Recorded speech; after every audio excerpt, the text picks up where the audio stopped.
एक लड़का पुलिस की तैयारी कर रहा था, लेकिन सुबह नहीं उठ रहा था, लेट से उठ रहा था और लेट से सो रहा था। उसके पापा ने कस के डांटा कि सुबह क्यों नहीं उठ रहे हो, जिसके चलते उसने सुसाइड कर लिया। जी हाँ दोस्तों, ये घटना होता है उत्तर प्रदेश मैनीपुरी में, जहाँ एक पिता अपने बेटे को बोलता है कि पुलिस की तैयारी कर रहे हो, रनिंग तो कर नहीं रहे हो, कम से कम जल्दी उठो और कम से कम वक्त पे जाओ। लेकिन लड़का पता नहीं क्यों चिड़चिड़ापन था और वो घर के अंदर गया और घर के अंदर जाकर अपने दिमाग पे बंदूक रख दिया। उसके बाद क्या हुआ आप समझ ही रहे होंगे। लेकिन इसका मतलब क्या हुआ, हर किसी के पापा डांटते हैं, पीटते हैं उसे अच्छे करियर के लिए, तो इसका मतलब ये थोड़े हुआ कि जाकर कोई सुसाइड कर ले। लेकिन पापा को भी समझना चाहिए कि आजकल जो डिजिटल दुनिया है, इस डिजिटल दुनिया में बच्चे बहुत समझदार हो चुके हैं, तो उनको एक समय के साथ डांटना और एक समय के साथ उसका फ्रेंड बनकर रहना उनकी एक जिम्मेदारी बनती है। जिसको पढ़ना होगा वो पढ़ लेगा, जिसको कुछ करना होगा लाइफ में वो कर लेगा। क्यों इतना परेशान होकर किसी को डांटना फटना, छोड़ दीजिए। उसको खुद 10 साल के बाद पता चलेगा कि उसका वेट बढ़ गया और उसका हेल्थ लेवल दोनों खराब हो गया। आपकी क्या राय है कमेंट सेक्शन में कहिए, और हर दिन अपडेटेड रहने के लिए हमें फॉलो और लाइक करते रहिए। बहुत बहुत धन्यवाद।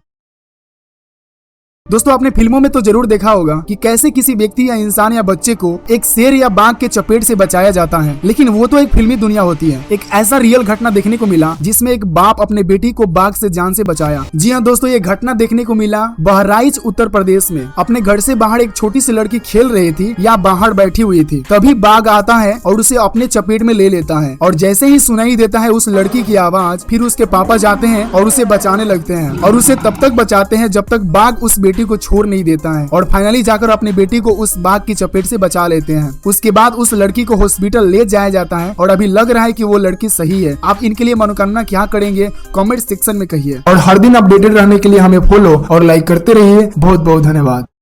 एक लड़का पुलिस की तैयारी कर रहा था, लेकिन सुबह नहीं उठ रहा था, लेट से उठ रहा था और लेट से सो रहा था। उसके पापा ने कस के डांटा कि सुबह क्यों नहीं उठ रहे हो, जिसके चलते उसने सुसाइड कर लिया। जी हाँ दोस्तों, ये घटना होता है उत्तर प्रदेश मैनीपुरी में, जहाँ एक पिता अपने बेटे को बोलता है कि पुलिस की तैयारी कर रहे हो, रनिंग तो कर नहीं रहे हो, कम से कम जल्दी उठो और कम से कम वक्त पे जाओ। लेकिन लड़का पता नहीं क्यों चिड़चिड़ापन था और वो घर के अंदर गया और घर के अंदर जाकर अपने दिमाग पे बंदूक रख दिया। उसके बाद क्या हुआ आप समझ ही रहे होंगे। लेकिन इसका मतलब क्या हुआ, हर किसी के पापा डांटते हैं, पीटते हैं उसे अच्छे करियर के लिए, तो इसका मतलब ये थोड़े हुआ कि जाकर कोई सुसाइड कर ले। लेकिन पापा को भी समझना चाहिए कि आजकल जो डिजिटल दुनिया है, इस डिजिटल दुनिया में बच्चे बहुत समझदार हो चुके हैं, तो उनको एक समय के साथ डांटना और एक समय के साथ उसका फ्रेंड बनकर रहना उनकी एक जिम्मेदारी बनती है। जिसको पढ़ना होगा वो पढ़ लेगा, जिसको कुछ करना होगा लाइफ में वो कर लेगा। क्यों इतना परेशान होकर किसी को डांटना फटना, छोड़ दीजिए। उसको खुद 10 साल के बाद पता चलेगा कि उसका वेट बढ़ गया और उसका हेल्थ लेवल दोनों खराब हो गया। आपकी क्या राय है कमेंट सेक्शन में कहिए, और हर दिन अपडेटेड रहने के लिए हमें फॉलो और लाइक करते रहिए। बहुत बहुत धन्यवाद।